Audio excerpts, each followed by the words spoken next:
అందరికీ నమస్కారం. నా పేరు అమిరపు నాగేశ్వరరావు. మీ అందరికీ తెలుసు, భారతదేశం స్వతంత్రాన్ని సిద్ధింపచేసుకుని 75 సంవత్సరాలు పూర్తవుతున్నటువంటి ఈ శుభతరుణంలో భారతదేశ స్వాతంత్ర సిద్ధి కోసం సంకల్పించి ఎన్నో త్యాగాలు చేసి ఎందరో మహానుభావులు మనకి ఈ అదృష్టాన్ని కల్పింపచేశారు. అటువంటి మహానుభావుల్లో కొంతమందిని మీ అందరి ముందు కూడా వారందరి యొక్క జీవిత సమగ్ర విశ్లేషణ చేసి వారి యొక్క గొప్పతనాన్ని మీ అందరికీ కూడా తెలియచేసే ప్రయత్నమే ఈ స్వతంత్ర అమృత భారతం. ఈ కార్యక్రమంలో ఈ శీర్షికలో భాగంగా ఇవాల్టి నుంచి ఆగస్టు 15వ తారీఖు వరకు కొంతమంది త్యాగధనుల గురించి, కొంతమంది మహానేతల గురించి సమగ్రంగా క్లుప్తంగా వివరించేటటువంటి ప్రయత్నం చేయడం జరుగుతుంది. ఇవాళ మొట్టమొదటిగా తొలి స్వాతంత్ర సంగ్రామంలో పాల్గొని అసూలు బాసినటువంటి వీరవనిత ఝాన్సీ లక్ష్మీబాయి గురించి తెలుసుకునేటటువంటి ప్రయత్నం చేద్దాం. ఝాన్సీ లక్ష్మీబాయి నవంబర్ 19, 1828 నవంబర్ 19, 1828 ఉత్తర భారత రాజ్యమైనటువంటి ఝాన్సీ యొక్క రాణిగా పరిపాలించినటువంటి ఝాన్సీ లక్ష్మీబాయి పుట్టినది మాత్రం నవంబర్ 19, 1828.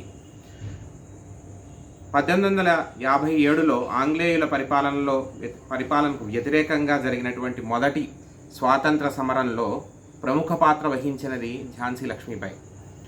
భారతదేశంలో బ్రిటిష్ పరిపాలనలో ఝాన్సీకి రాణిగా ప్రసిద్ధికెక్కి భారతదేశంలోని బ్రిటిష్ పరిపాలనను అడ్డుకున్నటువంటి వీరవనిత ఝాన్సీ లక్ష్మీబాయి అసలు పేరు మణికర్ణిక. అందరూ ఆమెని మను అని చెప్పి ముద్దుగా పిలుచుకునేవారు.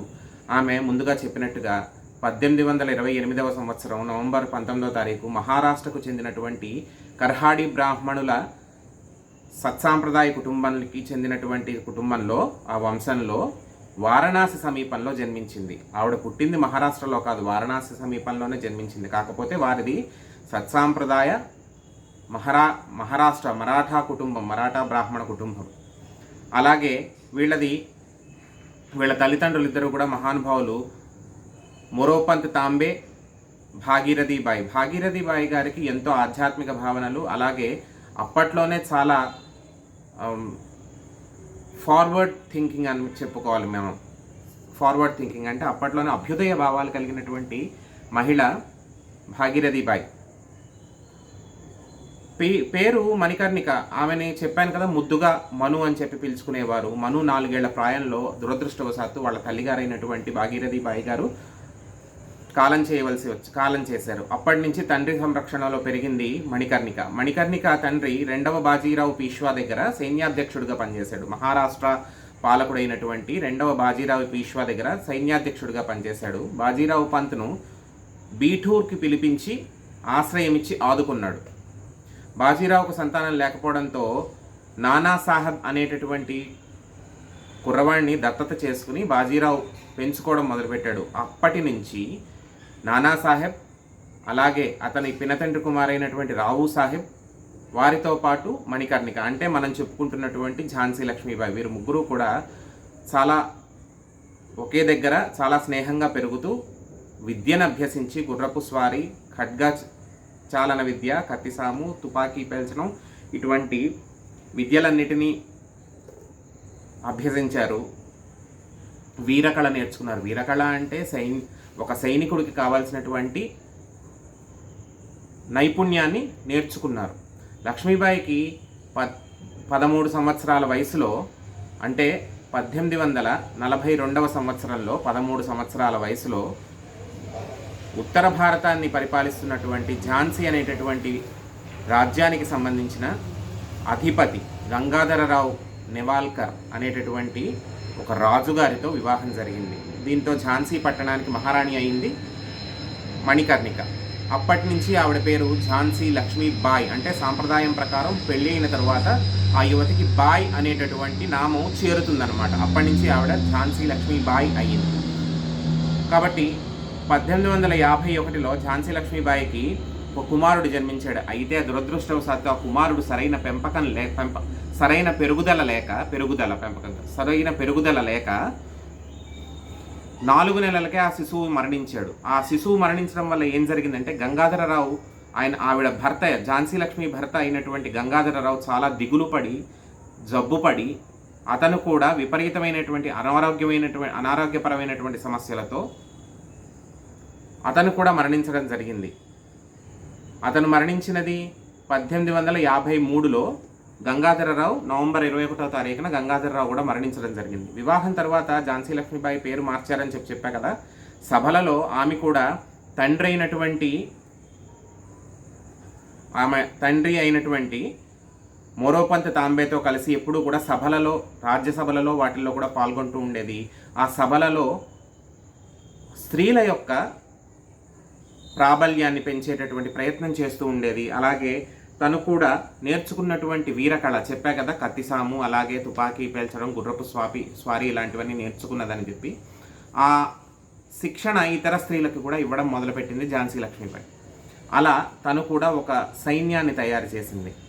గంగాధరరావు మరణించే సమయానికి భారతదేశానికి లార్డ్ డల్హౌజీ అనేటటువంటి పాలకుడు, గవర్నర్ జనరల్గా ఉండేవాడు.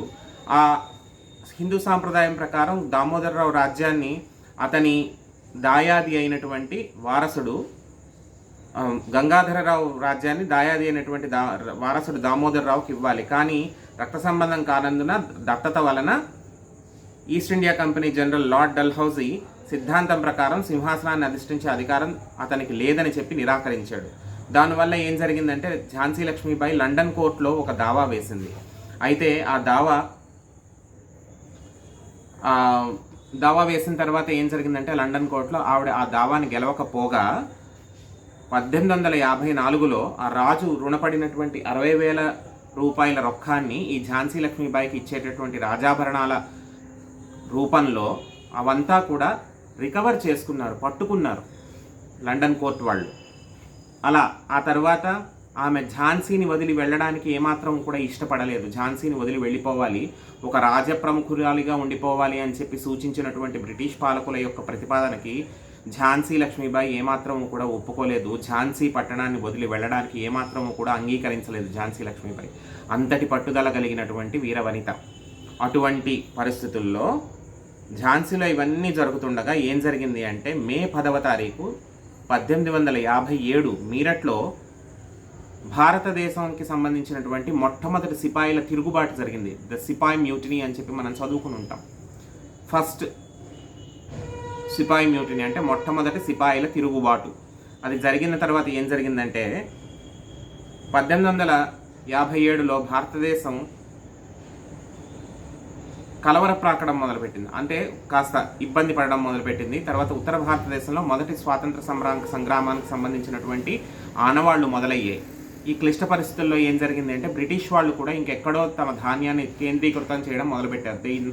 వాళ్ళంతా కూడా ఏంటంటే వాళ్ళ ఆహారాన్ని ఒక చోట నిల్వ చేసుకోవడం అనేది ఒక పరిపాటిగా ఉన్నటువంటి అలవాటుని ఇక్కడి నుంచి మార్చి ఇంకో చోట నిల్వ చేసుకోవడం మొదలుపెట్టారు. ఈ సమర్థతని కూడా ఇటువంటి సమయంలో ఏంటంటే ఝాన్సీలో ఉన్నటువంటి ఝాన్సీ లక్ష్మీబాయి తన యొక్క ఝాన్సీ పట్టణాన్ని రక్షించడం అనేటటువంటి సమర్థతలో సామ్రాజ్యం పట్ల చాలా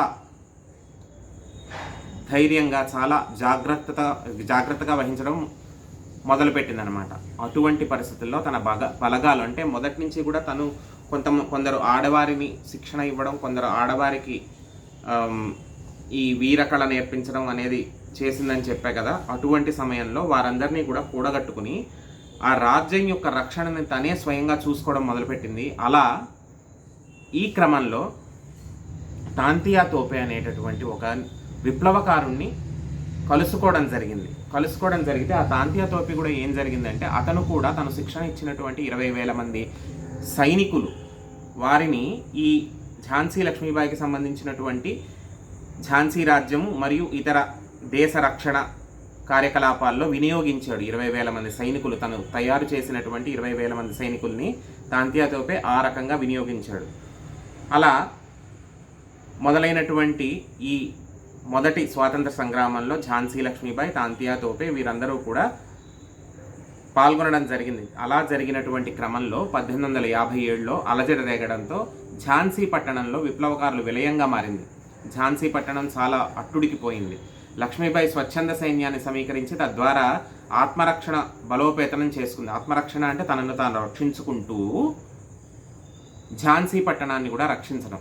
అటువంటి క్రమంలో చాలా పటిష్టంగా వ్యవహరించింది ఝాన్సీ లక్ష్మీబాయి. మహిళలను కూడా సైన్యంలో చేర్చుకుని వారి ఆయుధ శిక్షణను ఇవ్వడం మొదలుపెట్టింది. అలాగే వారిని శిక్షణ పొందిన వారిని ఈ స్వతంత్ర సంగ్రామంలో వినియోగించడం మొదలుపెట్టింది. అలా ముందుకు సాగుతున్నటువంటి ఝాన్సీ లక్ష్మీబాయిని సెప్టెంబర్ అక్టోబర్ 1857లో ఆమె పక్క రాజ్యమైనటువంటి దతియా, ఓర్చా రాజ్యాల నుంచి దాడి విజయవంతంగా ఎదుర్కోవడం అనేది చాలా చెప్పుకోదగినటువంటి పరిణామం. ఎందుకంటే ఒక చోట దాడి చేస్తే అక్కడ విజయం సాధించడం కాదు, పక్క రాజ్యాల మీద దాడి చేసినా కూడా వాటిని కూడా తిప్పికట్టగలిగింది ఝాన్సీ లక్ష్మీబాయి. అలాగే జనవరి 1857లో బ్రిటిష్ సైన్యం ఝాన్సీ రాజ్యాన్ని ముట్టడించి ఇబ్బంది పెట్టడం ప్రారంభించింది. అటువంటి క్రమంలో 2 వారాల పాటు పోరాటం తర్వాత ఆంగ్లేయులు నగరాన్ని చేజిక్కించుకున్నారు. ఝాన్సీ నగరాన్ని ఆంగ్లేయులు, బ్రిటిష్ వారు తమ హస్తగతం చేసుకున్నారు. కానీ రాణి మాత్రం మగవేషంలో దత్తత తీసుకున్నటువంటి బిడ్డని తన వీపున వేసుకుని యుద్ధాన్ని పరమ వీరోచితంగా చేసినటువంటి సందర్భాన్ని ఇక్కడ మనం చాలా గుర్తు చేసుకోవాల్సినటువంటి అవసరం ఉంది. ఎందుకంటే ఆడవారు చాలా అసమర్థులు, ఇంకోటి లేదంటే చాలా సుకుమారులని ఎన్నో రకాలుగా మాట్లాడుకుంటూ ఉంటాం. కానీ ఇక్కడ ఒక భర్త చనిపోయినటువంటి ఆడది, ఎటువంటి మగ తోడు లేనటువంటి ఆడది ఝాన్సీ లక్ష్మీబాయి వీరకళని నేర్చుకుని ఆ కళని ఆధారం చేసుకుని ఒక కొడుకుని దత్తత తీసుకుని ఆ దత్తత తీసుకున్నటువంటి శిశువుని వీపున వేసుకుని కట్టుకుని స్వాతంత్ర సంగ్రామంలో పాల్గొనగలిగింది. అంటే ఆవిడ యొక్క స్థాయి, సమర్థత ఎటువంటిది అనేది మనం ఒక్కసారి ఆలోచించుకోవాలి. ఇటువంటి క్రమంలో ఆమె చిన్ననాడు తను పరిచయం ఉన్నటువంటి దామోదర్రావు తన బలగాలతో కలిసి పోరాడాడు. తాంతియా తోపే అలాగే ఉండేటటువంటి తిరుగుబాటుదారులందరూ కూడా ఈ గ్వాలియర్ పట్టణానికి చేరి అక్కడ ఆమెకి సహకరించడం మొదలుపెట్టారు. కానీ ఏం జరిగిందంటే 1858 జూన్ 17లో రెండో రోజు యుద్ధానికి వెళ్ళినటువంటి ఝాన్సీ లక్ష్మీబాయి అనుకోని కారణాల వల్ల యుద్ధంలో పూర్తి శక్తిని కోల్పోయి జూన్ 17వ తారీఖు 1857లో వీరమరణం పొందడం జరిగింది. ఈమె మరణాన్ని కారణమైనటువంటి పరిస్థితులు చాలా వాదనలు ఉన్నాయి. కానీ ఇవన్నీ కూడా వాదనలే కానీ నిర్ధారణలు కావు. తర్వాత 3 రోజులకు ఏం జరిగిందంటే బ్రిటిష్ వారు గ్వాలియర్ని చేజిక్కించుకుని గ్వాలియర్లో యుద్ధాన్ని విరమింపచేసి అక్కడ ఝాన్సీ లక్ష్మీబాయి యొక్క అంత్యేష్టిని పూర్తి చేశారు. ఆ తర్వాత చాలా రకాలైనటువంటి వాదనలే కానీ ఈనాటికి కూడా మొట్టమొదటి స్వాతంత్ర సంగ్రామంలో పాల్గొన్నటువంటి వీరవనిత, మహానుభావురాలు, త్యాగధనురాలు ఈవిడ ఝాన్సీ లక్ష్మీబాయి గురించి మనం క్లుప్తంగా మాత్రమే తెలుసుకున్నాం ఈనాటి రోజున.